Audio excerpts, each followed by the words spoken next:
कराची वालों होशियार, खबरदार, शहर में तेज बारिशों का अलर्ट जारी। महकमा मौसमियात ने ताकतवर मगरबी सिस्टम के तहत कराची में तेज बारिश की पेशगोई कर दी। खलीजी रियासतों के बाद ताकतवर मगरबी सिस्टम बलूचिस्तान में दाखिल होगा। ये सिस्टम मकरान के साहिली इलाकों में तेज बारिशों का बाइस बन रहा है। आज शाम या रात से इस सिस्टम के असरात कराची और सिंध पर जाहिर होना शुरू होंगे। ताहम सिस्टम की शिद्दत खलीजी रियासतों वाली नहीं रहेगी।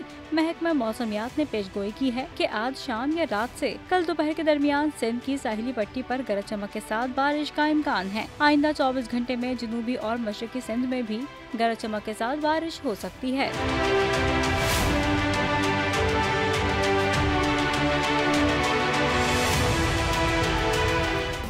सब्सक्राइब करें और बेल दबाएं ताकि कोई खबर रह न जाए।